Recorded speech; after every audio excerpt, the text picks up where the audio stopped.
In the face of Niger's political crisis triggered by a coup, Algeria and Egypt have taken a firm stand against military intervention.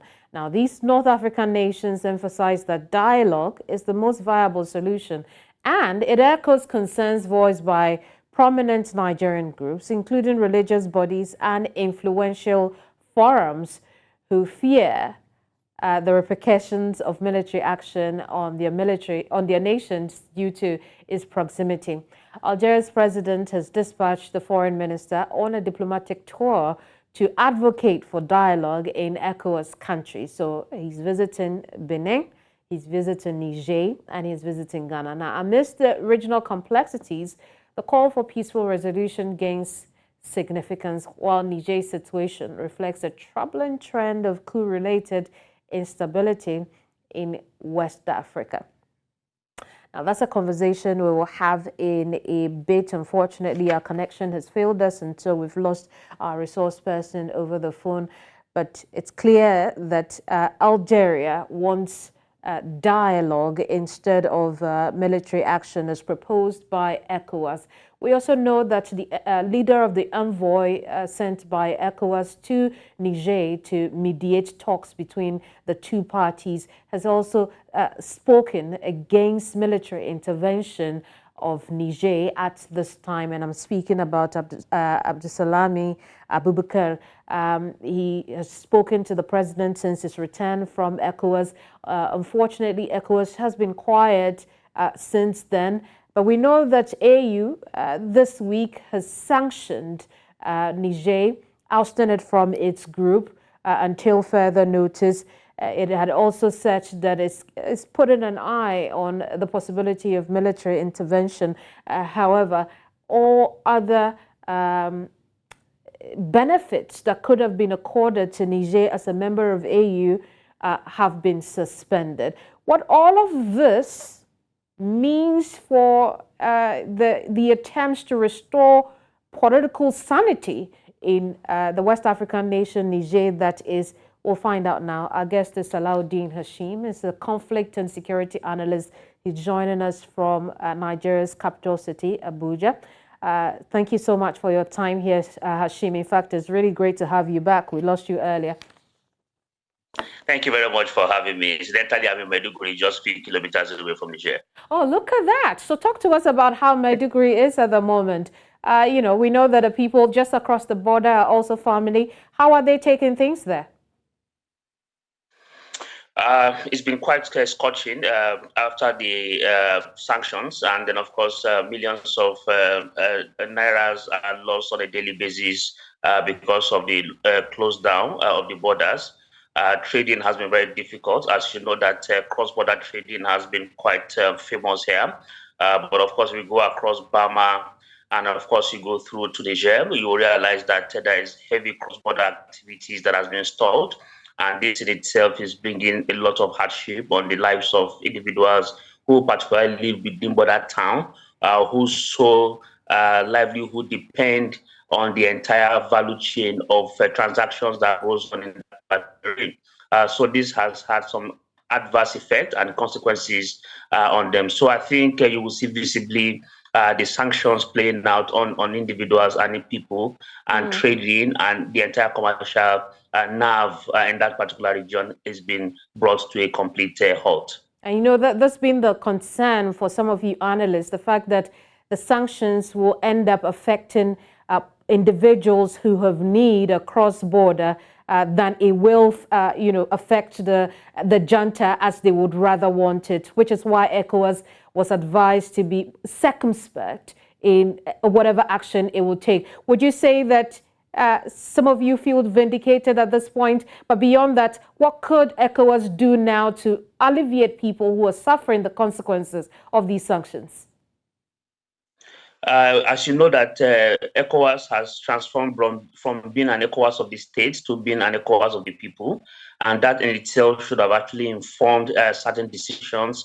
Yes, I was part of those who perhaps felt that the best way to put pressure on the junta is to put some level of measure. But of course, I think the measures was also not graduated, and of course, were not calibrated to have actually adopted measures that target the regime itself and perhaps members of their immediate family and of course other cabinet members. But of course, what has happened is that there looks to have been some pressure on the people, and that in itself negates what ECOWAS represents currently, because we know that ECOWAS now is an ECOWAS of the people and not ECOWAS of the state. So if you have that as a cliche, then it becomes very fundamental that you try to ensure that whatever decision that you take, irrespective of the circumstances, must actually drive home the interest of the people. And just to also add that the entire political turmoil that is going on within the city center is not affecting most of those at the hinterlands. There seems to be the drumbeat of jihadists beating very loud in local communities in Niger, particularly. And then, of course, I think that in itself was one of the reasons why the junta in itself came to bear. There seemed to have been a little bit of a loss of security, because the Sahel and Niger seem to be suffering very largely from the entire activities going on in that particular terrain. So very largely, I think it is only the capital where you will find incidences of a political conversation happening. But I can guarantee you that if you go deeper into the countryside, individuals are particularly concerned about the level of insecurity, the activities of jihadis, the killings and the maimings, and how Al Qaeda and ISIL has actually encroached and taken over most of the space. That for me is actually where the ECOWAS should focus more and see perhaps the need, because ECOWAS will be at war with itself if it actually goes on with some of its threats.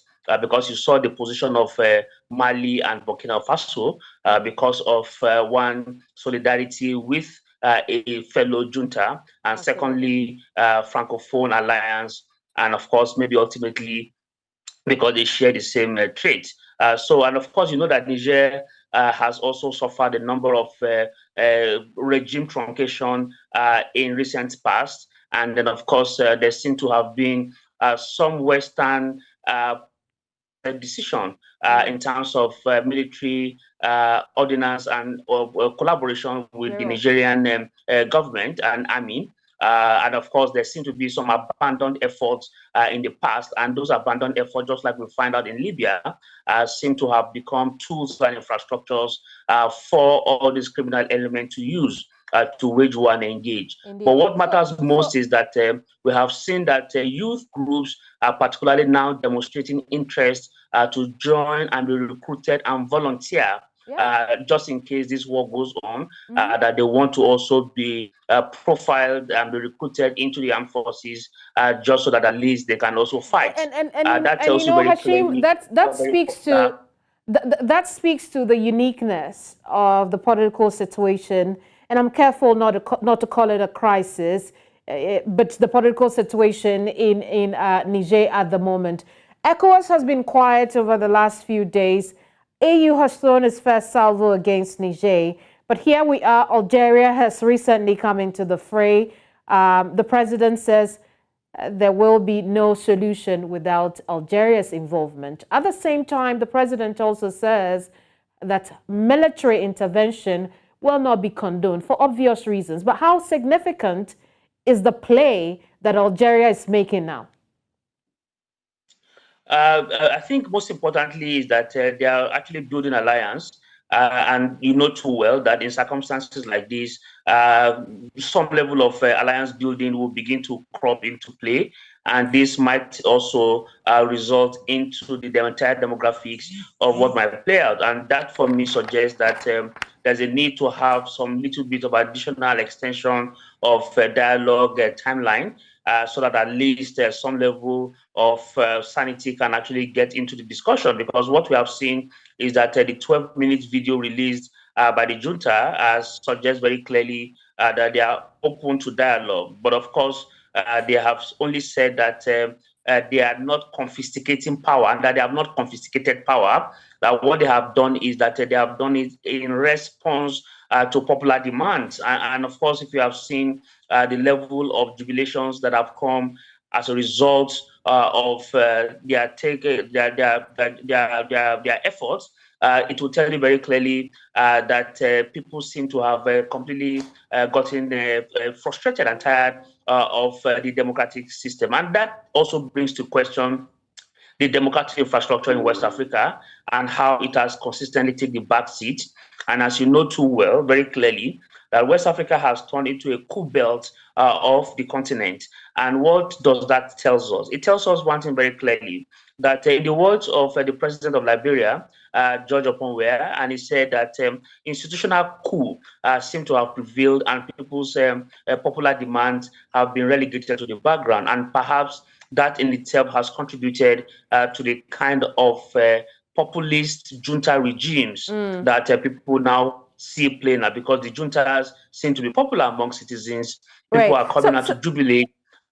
So do you think that Algeria could be playing a significant role at this point? And while you're answering that question, just, let me seal this in. ECOWAS has been quiet. What do you think could be going on now?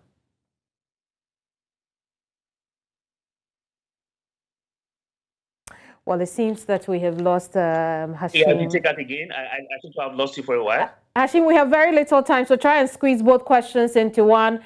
Again, I'm asking, could Algeria be changing the entire play right now with its involvement in how ECOWAS and the junta also choose to handle the situation in Niger, and whether or not you could glean something from the silence of ECOWAS?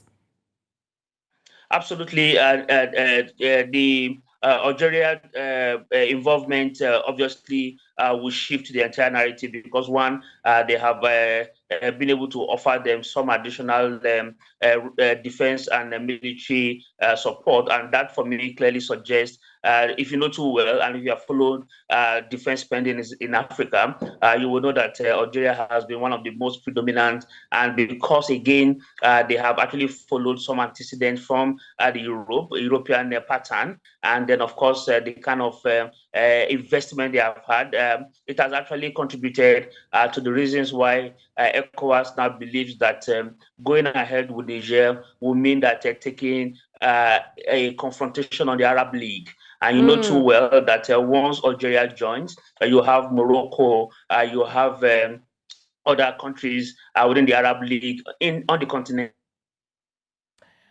Unfortunately, we lost the connection again right on time. We have to go now.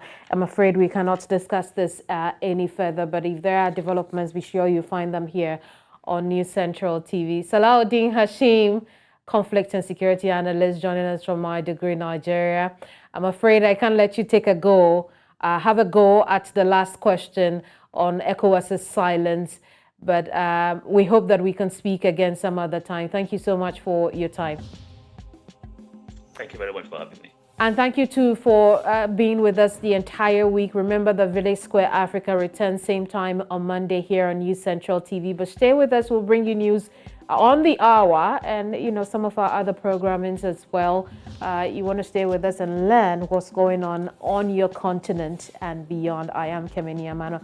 I'll see you again a little later. Bye-bye for now.